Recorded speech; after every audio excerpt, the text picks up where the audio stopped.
Admiral Jake Harrison was drinking his morning coffee when the universe decided to get interesting. The comm system in his office aboard the space station Terra Prime started buzzing with emergency signals from every corner of the galaxy. He set down his mug and watched as his screen filled with incoming messages from species he barely knew existed. The first call came from the Zephyrians. These tall, blue-skinned aliens usually acted like they owned half the galaxy. Today, their High Commander looked terrified. "Admiral Harrison," the alien said, his voice shaking. "Something has appeared in our home system. We need immediate assistance from all member species of the Galactic Council." Jake frowned. The Zephyrians never asked for help. They were the type who could move mountains with their minds and liked to remind everyone about it. If they were scared, something very bad was happening. Before Jake could respond, another call came in. This time it was from the Vortani, a species that looked like walking crystals and thought they were smarter than everyone else. Their representative appeared on screen, flickering with nervous energy. "The calculations are impossible," the Vortani said without greeting. "The energy signatures we are detecting should not exist. We request an emergency session of the Galactic Council." More calls flooded in. The Cruthery, who lived for war and conquest, were talking about retreating to the far edges of space. The peaceful Lumari were evacuating their homeworld. Even the ancient Nexari, who had been around for thousands of years, seemed confused and frightened. Jake called his aide. "Get me Captain Martinez on the Terra Nova," and set up a conference call with Earth Command. 20 minutes later, Jake was looking at screens showing panicked aliens from across the galaxy. In the center of it all sat Captain Lisa Martinez, commander of humanity's fastest exploration ship. She was currently 3 systems away from Earth, investigating some unusual readings near a planet called Kepler 442b. "Martinez, what's your status?" Jake asked. Lisa's face appeared on screen. She looked excited rather than worried, which was typical for her. "Admiral, you need to see this. I'm sending you the visual feed now." The main screen changed to show the view from Lisa's ship. Floating above the planet was something that made Jake's coffee taste suddenly bitter. It was huge, easily the size of Earth's moon, but it didn't look like any space station or ship he had ever seen. The thing seemed to be made of metal and crystal and something else that hurt to look at directly. It was constantly shifting, like it couldn't decide what shape it wanted to be. "It just appeared about 6 hours ago," Lisa said. "No warning, no energy buildup, nothing. 1 second the space was empty. The next second this thing was here." "Are you getting any signals from it?" Jake asked. "That's the weird part," Lisa replied. "It's not trying to communicate with us. But every few minutes, it sends out this pulse. Not radio or anything we can measure with instruments. It's like it's talking directly to our minds." Jake felt a chill run down his spine. "What does it say?" Lisa grinned, which was not the reaction Jake was expecting. "It says, the challenge has begun. Prove your worth or face extinction." Pretty dramatic, right? Around the galaxy, similar structures had appeared in the home systems of every major spacefaring species. They were all slightly different but shared the same impossible architecture and the same terrifying message. The emergency session of the Galactic Council was chaos. Representatives from dozens of species argued and panicked in equal measure. The Zephyrians demanded military action. The Vortani wanted to study the structures from a safe distance of several star systems. The Cruthery talked about honorable surrender. Jake sat quietly and listened to the fear in their voices. These were species that had conquered stars, built impossible technologies, and lived for thousands of years. But something about these structures had broken their confidence completely. Finally, the ancient Nexari representative spoke. Her voice was old and tired. "We have found records of these entities in our oldest archives. They call themselves the Architects. Our ancestors encountered them once, long ago, before we learn to travel between stars. The council chamber fell. Silent. What happened? Asked the Zephyrian commander. The trial began immediately, the Nexari continued. Those who failed were erased from existence. Not just killed, but removed from reality as if they had never been born. Those who passed were allowed to continue evolving. What kind of trial? Jake asked. The records are incomplete, but it seems to test a species' ability to grow under pressure, to adapt, survive, and overcome challenges that should be impossible. The Cruthery representative slammed his fist on the table. Then we fight. We show these architects the strength of our warriors. The Nexari shook her head slowly. Strength alone is not enough. The record suggests that physical power, advanced technology, even superior intelligence mean nothing to the architects. They test something deeper. Jake leaned forward. Has any species ever passed these trials? Unknown. The records end there. Either our ancestors did not survive to record the outcome, or something happened that made them forget. The debate continued for hours. Some species wanted to flee to other galaxies. Others wanted to band together and fight. A few suggested trying to negotiate with the architects. Jake listened to it all and felt something that surprised him. Instead of fear, he felt curious. These architects had built something that terrified the most advanced civilizations in the galaxy. That was interesting. Whatever these trials were, they had to be unlike anything anyone had faced before. When the council finally called for volunteers to attempt the first trial, the chamber went silent. No one wanted to risk their entire species on an unknown test. Jake stood up. Humanity volunteers. The reaction was immediate. The Zephyrians looked at him like he had lost his mind. The Vortani started calculating the probability of human extinction. The Cruthery seemed impressed by what they saw as suicidal bravery. Admiral Harrison, the Nexari said gently, you may not understand the scope of this threat. Your species is young. You have only been traveling between stars for a few decades. Perhaps it would be wiser to let more experienced civilizations attempt the trials first. Jake smiled. With respect, all you experienced civilizations are terrified. Maybe that's the problem. He opened a channel to Lisa Martinez. Captain, how close can you get to that structure? Lisa's grin was visible even through the static of the long-range communication. I was hoping you'd ask that, sir. My team is ready to go. We've been studying this thing for hours, and honestly, we're dying to know what's inside. The alien representatives stared at Jake in disbelief. The Zephyrian commander spoke first. Your people are not afraid? Oh, we're scared, Jake admitted. But we're also curious. And in my experience, curiosity usually wins out over fear when it comes to humans. He looked around the chamber at all the worried alien faces. Look, maybe we're too young and stupid to know better. But someone has to go first, right? And if we fail, well, at least you'll know what not to do. The Nexari representative studied Jake for a long moment. There is something different about your species, Admiral. Something we do not fully understand. Perhaps that difference will serve you well in the trials. Jake nodded. We'll find out soon enough. Martinez, take your team and get as close to that structure as you can. Let's see what these architects want to throw at us. As the communication ended, Jake could hear Lisa giving orders to her crew. Even through the static, he could hear the excitement in their voices. They weren't approaching this like a death sentence. They were approaching it like the adventure of a lifetime.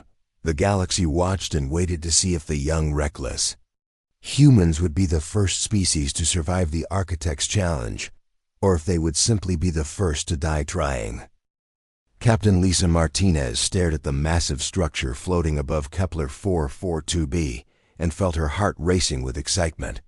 The thing was even more impressive up close. It twisted and changed shape like it was alive, made of materials that seemed to exist in more dimensions than her eyes could process. Well, that's definitely not in any of our textbooks, said Dr. Alan Foster from the seat next to her. The xenobiologist was grinning like a kid on Christmas morning. I'm reading energy patterns that shouldn't be possible. This thing is beautiful. Chief. Engineer Kate Sullivan was already pulling up diagnostic screens. The power source is completely unknown. It's like they're pulling energy from empty space itself. I've never seen anything like it. Sergeant Danny Moore was checking his equipment. For the third time, so we're really doing this? Walking into the alien death machine that has every other species in the galaxy running scared. Lisa laughed. You bet we are. When's the last time we got to be first at anything? The Zephyrians usually grab all the good discoveries. Their ship, the Terra Nova, was designed for deep space exploration. It wasn't the biggest or most heavily armed vessel in the human fleet, but it was fast and could land on almost any type of planet. More importantly, it carried a crew that treated the unknown as an invitation rather than a threat. As they approached the structure, something changed. The twisted metal surface began to glow, and a section that looked like solid wall suddenly became transparent. Beyond it, Lisa could see what looked like a docking bay. I think it's inviting us in, Kate said, studying her readings. The energy patterns are shifting to accommodate our ship's systems. That's either very welcoming or very ominous, Alan observed. Maybe both. Lisa piloted the ship through the opening. The moment they passed through, the transparent section became solid again behind them. They were committed now. The docking bay was huge and completely empty except for their small ship. The walls pulsed with soft light that seemed to follow them as they moved. Lisa could feel something watching them, studying them. Life support is showing green, Kate reported. Atmosphere is breathable. Gravity is Earth normal. It's like this place is designed for us specifically. Or it's adapting to us, Alan suggested. This technology is so far beyond anything we understand that it might as well be magic. They suited up and prepared to leave the ship. Lisa had chosen her team carefully. Alan was brilliant and adaptable, with a sense of humor that helped in tense situations. Kate could fix anything and had an engineer's practical approach to impossible problems. Danny was steady under pressure and had enough experience with explosives to get them out of tight spots. The airlock opened, and they stepped into the structure. Immediately, Lisa felt something change. The walls around them shifted from metal to stone, then to something that looked like living tissue. The floor beneath their feet changed texture with each step. Okay, that's new, Danny said, watching. His boots sank slightly into what had been solid metal a second before. A voice spoke directly into their minds. It wasn't heard through their ears, but seemed to come from inside their thoughts. Welcome, representatives of humanity. The trial begins now. Navigate to the center of the construct. Survive. Adapt. Prove your worth. The walls around them suddenly moved, creating a corridor that hadn't been there before. At the same time, the temperature dropped 20 degrees in an instant. Well, that's not ominous at all, Alan said cheerfully. Shall we? They started walking down the corridor. The walls continued to shift and change around them. Sometimes the passage was wide enough for them to walk side by side. Sometimes it narrowed until they had to squeeze through single file. The ceiling rose and fell randomly, occasionally forcing them to crawl. It's testing our ability to adapt to changing conditions, Kate observed. The environment keeps shifting to see how we respond. The first real challenge came after they had been walking for about an hour. The corridor ahead split into 3 paths.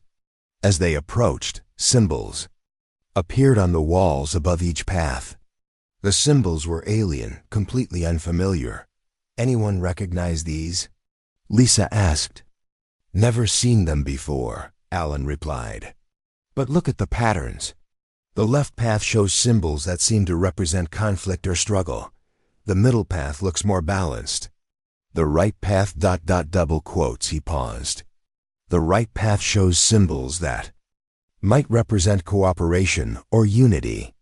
Danny was studying the walls themselves. The left corridor is warmer and shows scorch marks. The middle one looks normal. The right one is covered in some kind of organic growth. So we have the warrior path, the balanced path, and the life path, Lisa summarized. Classic test setup. Most species would probably send their warriors down the left path or their scholars down the middle one. What do you think we should do? Kate asked. Lisa grinned. We're explorers. Let's split up and see what each path holds, then meet back here and compare notes.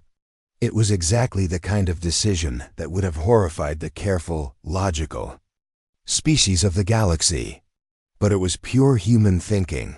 Turn one test into 3 experiments. Danny took the left path. Kate took the middle, and Lisa and Alan went right. They agreed to turn back after 30 minutes regardless of what they found.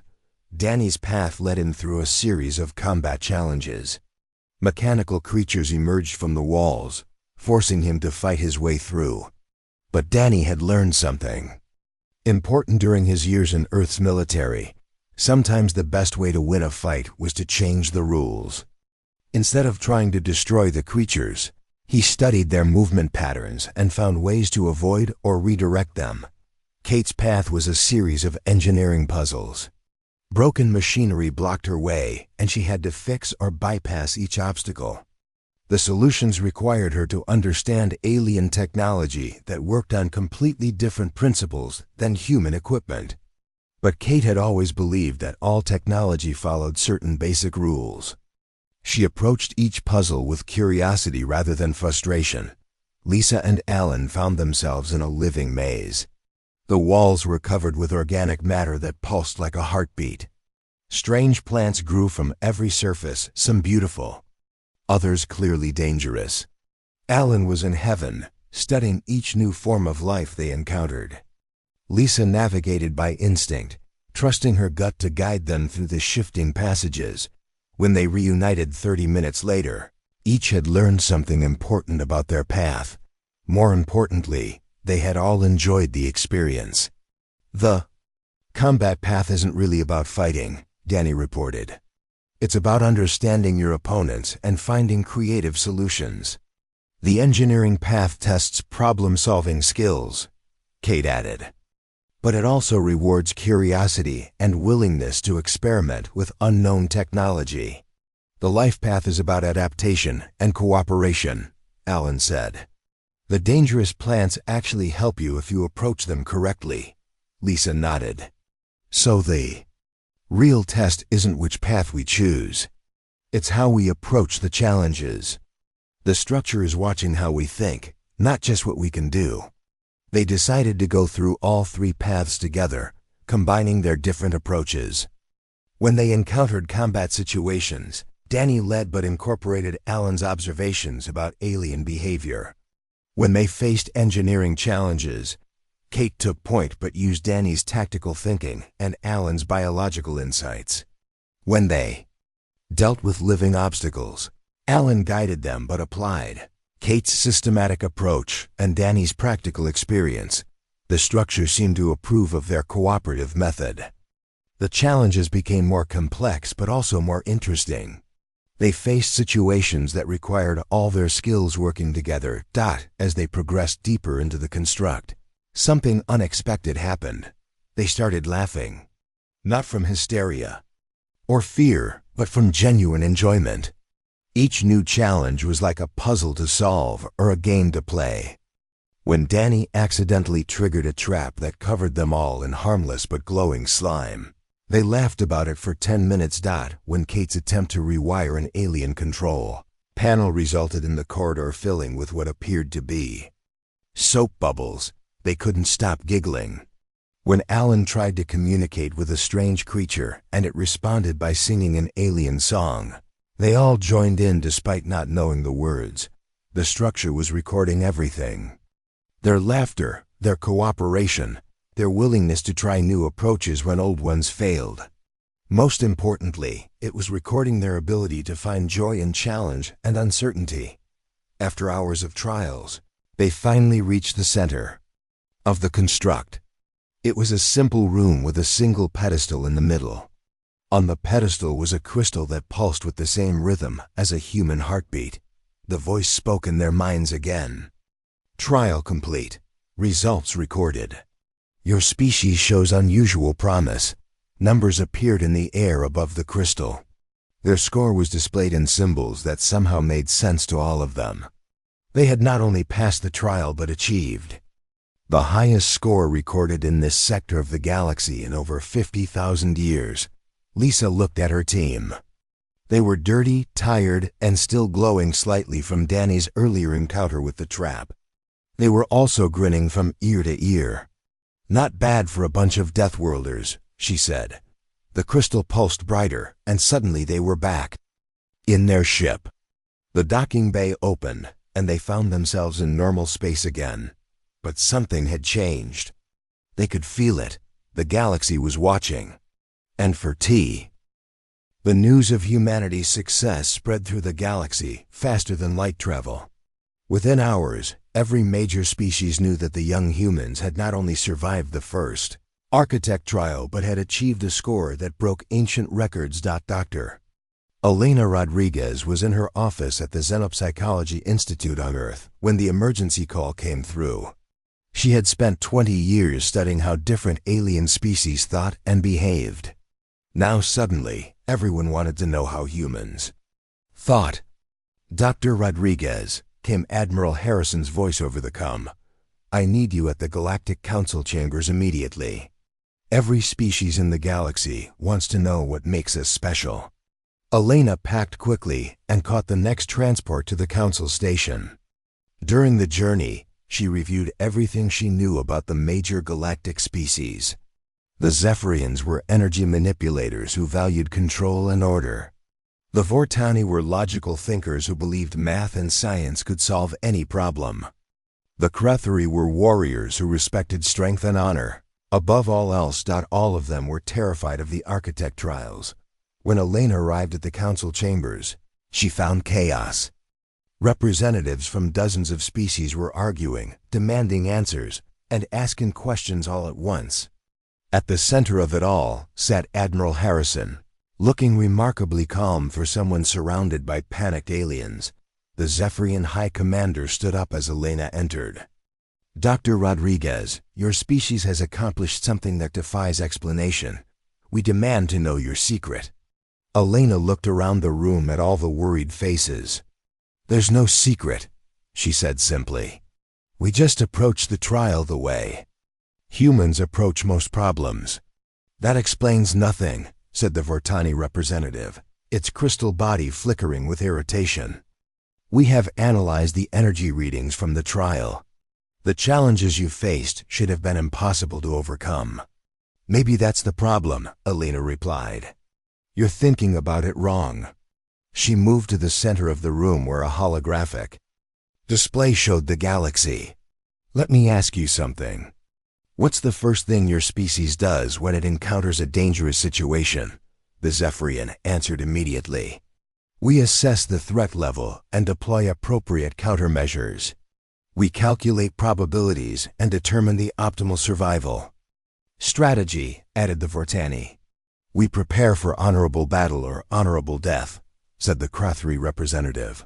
Elena nodded. And all of those are perfectly reasonable responses.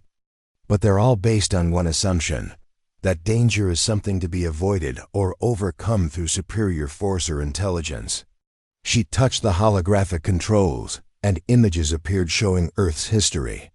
Volcanoes erupting, storms raging, predators hunting, ice ages freezing the planet. Humans evolved on what we call a death world, Elena continued. Earth tried to kill us every single day for millions of years. Weather that could freeze or cook us in hours. Earthquakes that could swallow cities. Animals that hunted us for food. Plants that were poisonous to touch. The alien representative stared at the images with obvious horror. But here's the thing, Elena said, and she was smiling now. We didn't just survive Earth, we learned to love it. We climbed the mountains that could crush us. We sailed the oceans that could drown us. We explored the caves that could trap us. We turned our planet's attempts to kill us into entertainment. She switched the display to show images of human recreational activities. Rock climbing, deep sea diving, extreme sports, storm chasing. You see danger and think about survival, Elena explained. We see danger and think about fun. The chamber fell silent. The concept was so alien to most of the species present that they struggled to process it. The ancient Nexari representative spoke first. You are saying that your species enjoys facing mortal peril? Not exactly, Elena replied. We enjoy overcoming challenges. The bigger the challenge, the more satisfaction we get from beating it. Death is just one possible outcome, not the one we plan for. Meanwhile, across the galaxy, more architect trials were activating. Each one was different, designed to test species in ways that should push them to their absolute limits. Captain Ben Taylor received his assignment while his ship was patrolling the outer rim. His trial was located above Aquatica, an ocean world where the water was under such pressure that it could crush most ships instantly. Well, this should be interesting, Ben said to his crew as they approached the architect construct floating in Aquatica's upper atmosphere. Anyone know how to swim? His team laughed. They were mostly former Navy personnel who had grown up around Earth's oceans. The idea of an underwater challenge actually excited them. The construct transported them into a flooded maze where the water pressure changed constantly and strange sea creatures hunted them through the corridors. But Ben's team had grown up, diving in Earth's dangerous waters. They knew how to move underwater, how to read current patterns, and how to stay calm when their air supply ran low. When aggressive alien sea creatures attacked them, they didn't try to fight. Instead, they studied the creature's behavior and learned to work with the environment. By the end of the trial, they were riding some of the larger creatures like dolphins, laughing as they navigated through the final challenges. Lieutenant Colonel Amy Patterson drew an even stranger assignment. Her trial took place in an asteroid belt where gravity was constantly shifting and combat. Drones tried to eliminate her team in zero-gravity conditions. Amy had trained at Earth's most dangerous military exercises. She had fought in low gravity on lunar bases and in the spinning habitats of Mars orbit. Her team treated the shifting gravity like a three-dimensional puzzle to solve. This is just like that training exercise we did on Titan, she told her team. As they bounced from asteroid to asteroid, using gravity wells to slingshot themselves past combat drones. Except with better graphics. When the drones adapted to their tactics, Amy's team adapted faster. They turned the asteroids themselves into weapons, using gravity to launch them at their attackers. They used the zero-gravity environment to their advantage, moving in ways that confused the drones' targeting systems. Back at the Galactic Council, reports were coming in from human teams across the galaxy. Every trial they attempted, they not only passed but excelled at. More importantly, they seemed to be having fun doing it. The Zephyrian commander was studying the reports with growing bewilderment. This makes no sense. Your Captain Taylor's team achieved a score of 847 on the aquatic trial. The previous record holder scored 203. Lieutenant Colonel Patterson's team scored 1,205 on the zero-gravity combat trial, added the Vertani. Our best warriors managed only 67 before retreating. Elena pulled up the detailed reports. Look at their approach, she said. They're not trying to brute force their way through the challenges. They're playing with them. She showed video feeds from both trials. Ben Taylor's team riding alien sea creatures while laughing and shouting encouragement to each other. Amy Patterson's team using asteroids as stepping stones, treating zero-gravity combat like an elaborate game. Your people are insane, the Crathery representative said, but there was something like admiration in his voice. Maybe, Elena agreed. But we're the kind of insane that works. The discussion was interrupted by an urgent transmission. It was from the architect construct in the Sol system, the one that had appeared between Earth and Mars. Admiral Harrison accepted the call, and the main screen filled with an image that made everyone in the chamber go quiet. It wasn't the usual shifting, impossible architecture of the other constructs. This one was massive beyond comprehension, the size of a small planet. Its surface crawled with energy patterns that hurt to look at directly. A voice spoke from the construct, the same voice that had addressed the human teams during their trials. But this time, it sounded different, more interested, more engaged. "Species of humanity," the voice said, "your approach to our trials has been unexpected. You have demonstrated something we have not seen in 50,000 years of testing." The chamber held its breath. "You do not merely survive our challenges. You embrace them. You find joy in adversity and growth in impossibility. This is remarkable." Elena felt a chill run down her spine. Whatever was coming next was going to change everything. "We offer you the final trial," the voice continued. "One representative from your species facing the ultimate test. Success will advance your civilization beyond its current limitations. Failure will result in extinction." The alien representatives looked terrified. The idea of risking an entire species on a single trial was horrifying to them. Admiral Harrison stood up. "What exactly does this final trial involve?" "That cannot be revealed in advance. We can only say that it will test the fundamental nature of your species. Your representative will face challenges that go beyond physical survival or intellectual prowess. They will be tested on what it truly means to be human." Elena looked around the chamber at all the worried alien faces. Then she looked at Admiral Harrison, who was already wearing the expression of someone about to volunteer his species for certain doom. "How long do we have to decide?" Harrison asked. "You have 7 of your days to choose a representative and prepare. The trial will begin whether you participate or not. Other species are welcome to send representatives as well, though we do not expect many volunteers." The transmission ended, leaving the chamber. The final architect construct hung in space between Earth and Mars, like a small, impossible planet. Scientists across the solar system were studying it with every instrument they had, but the readings made no sense. The thing existed in what appeared to be 7 dimensions at once and seemed to be powered by pure thought. Colonel Jack Miller was not the person anyone expected humanity to choose for the final trial. At 45 years old, he was neither the strongest, fastest, nor smartest human in the military. He had never won any major awards or led any famous victories. What Jack had was something harder to measure. He was the kind of person who kept going when everything went wrong. Admiral Harrison called Jack into his office 3 days before the trial was set to begin. Jack arrived expecting a routine briefing, but found himself face to face with the most important decision in human history. "Jack, we need someone to represent our entire species in this final trial," Harrison said without ceremony. "The experts think we should send our best pilot, or our smartest scientist, or our toughest soldier. But I think we need someone else." Jack sat down slowly. "Sir, I'm not sure I follow. You've been in every major conflict we've had in the past 20 years.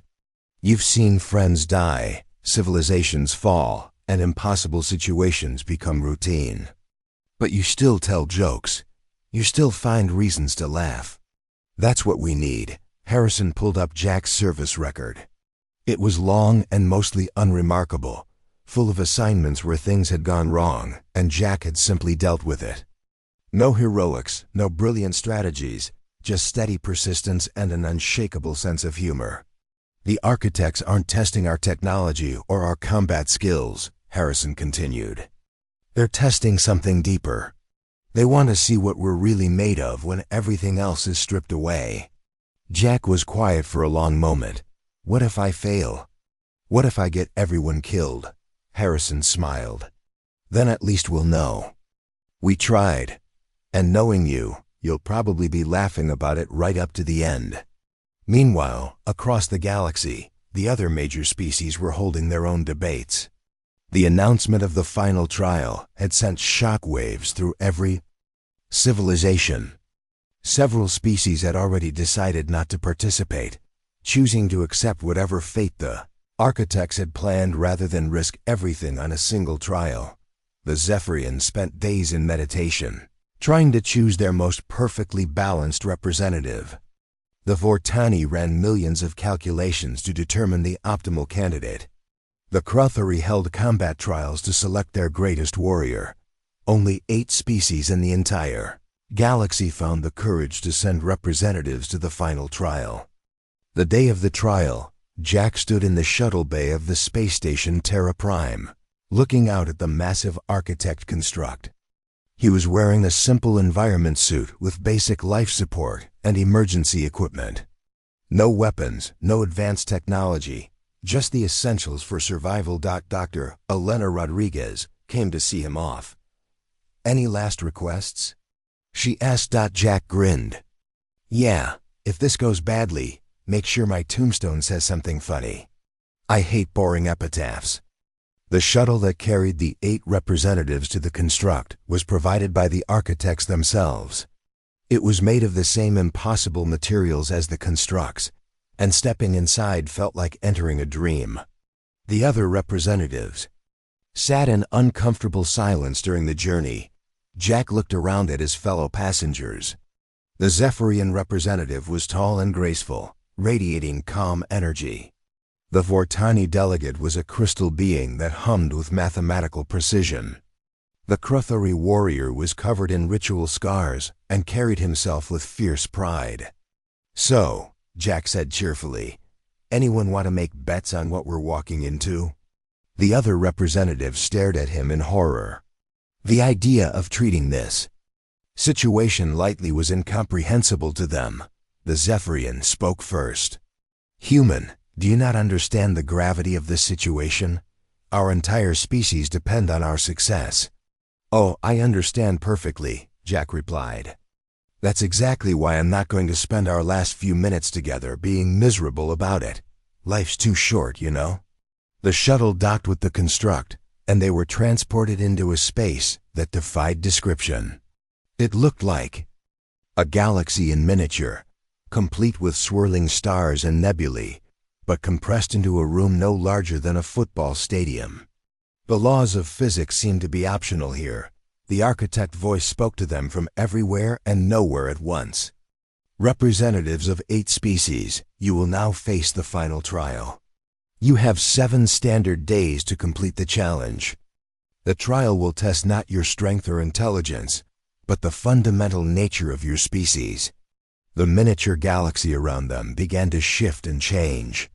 Suddenly, they were standing on what appeared to be solid ground, but the ground was made of swirling stars. In the distance, Jack could see structures that looked like the homeworlds of each species, but wrong somehow, corrupted and dangerous. "Your task is simple," the voice continued. "Survive 7 days while we test everything. You are. The environment will constantly change to challenge your deepest fears, your greatest weaknesses, and your most fundamental beliefs about existence." The trial began immediately. The star ground beneath their feet became unstable, and they had to jump from point to point to avoid falling into what looked like empty space. The Zephyrian representative moved with graceful precision, using energy manipulation to stabilize the unstable surfaces. The Cruthari warrior attacked the challenge head-on, using brute force to smash through obstacles. Jack took a different approach. When the ground disappeared beneath his feet, he didn't panic or try to fight it. He relaxed and let himself fall, trusting that something would catch him.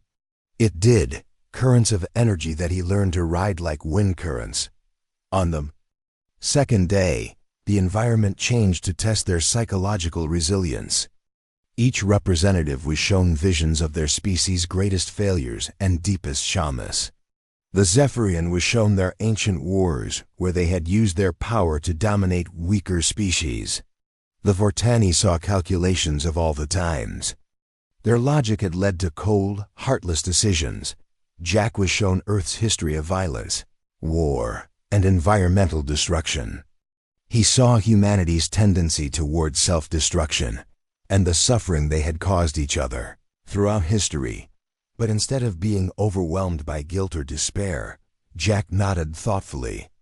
"Yeah, we've done some pretty terrible things," he said out loud, "but we've also done some amazing things.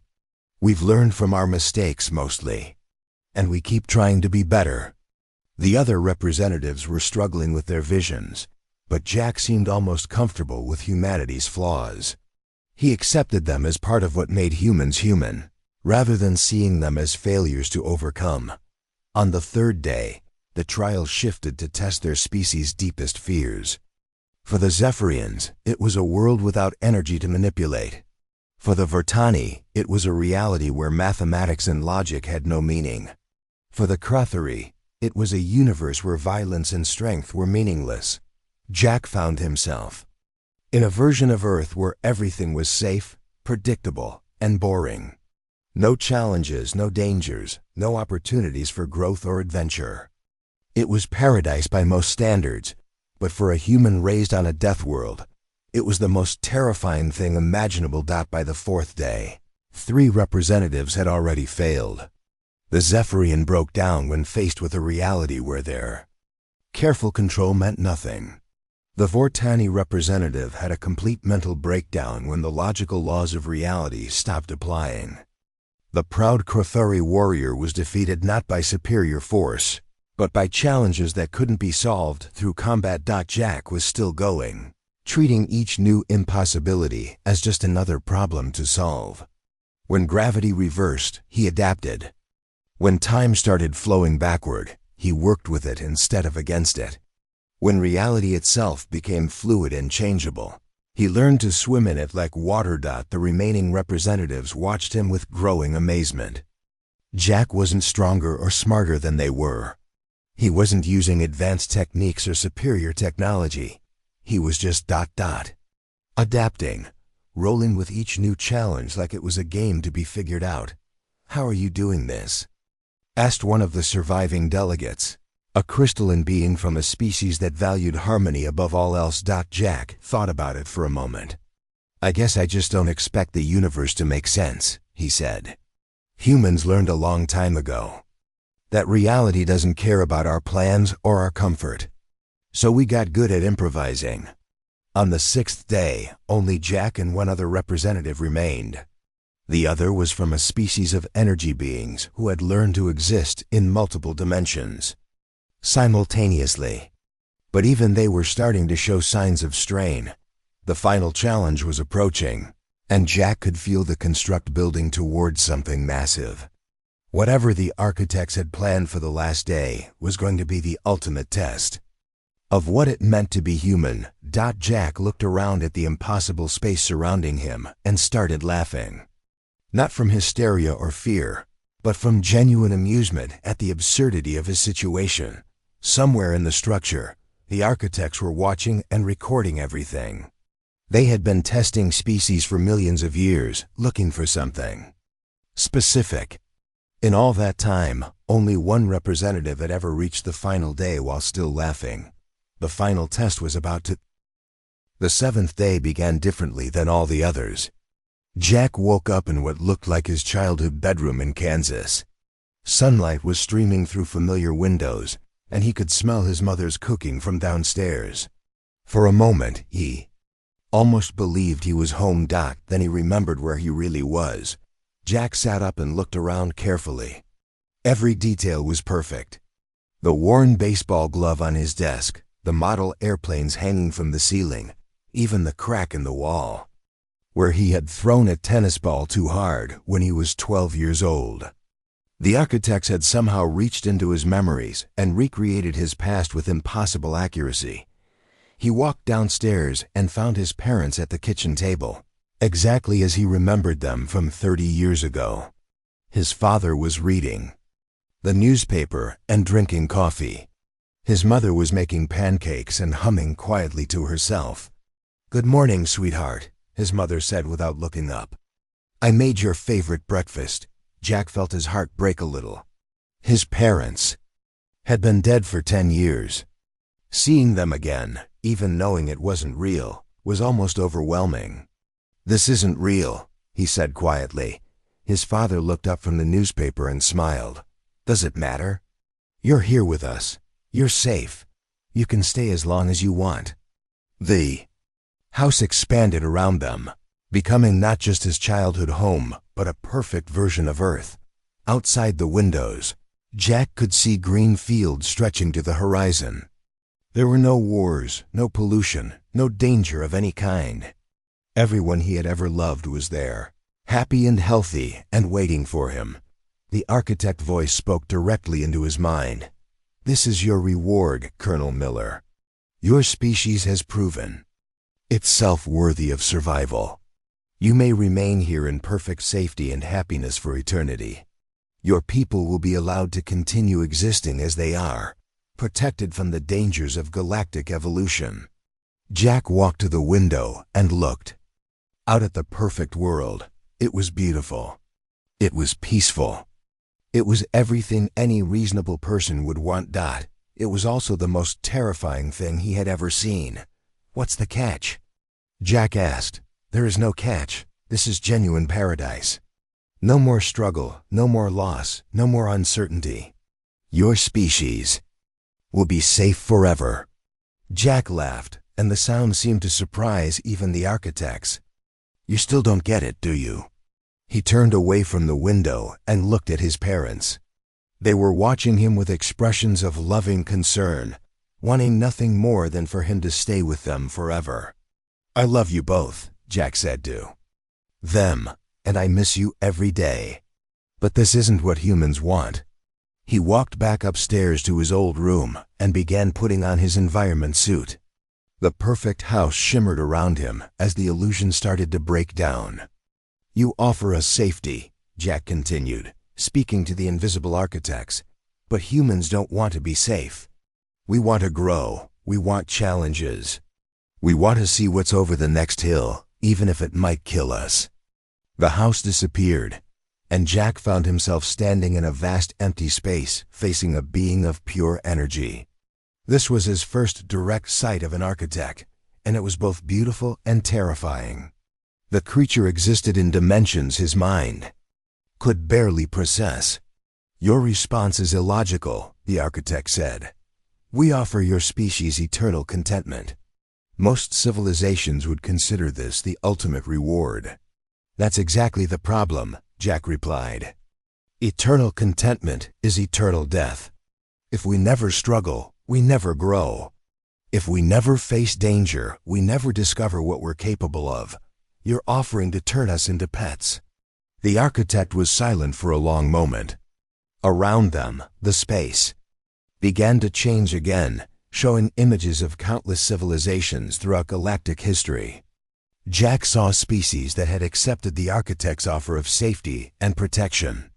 They still existed, but they had stopped growing, stopped exploring, stopped being truly alive. These civilizations chose survival over growth, the architect explained. They are content.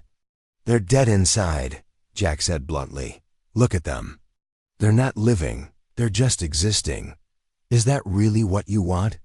A galaxy full of species that have given up on becoming something better?" More images appeared, showing the civilizations that had rejected the offer of safety. Most had destroyed themselves or been destroyed by the dangers of the galaxy. But a few had thrived, growing beyond what they had been before, exploring new frontiers of existence. "Very few species choose the path of continued growth," the architect admitted. "The risks are enormous. Most who try it fail. But some succeed," Jack pointed out. "And those that succeed become something amazing. That's worth the risk." The architect studied Jack for what felt like hours. Finally, it spoke again. "Your species is unusual.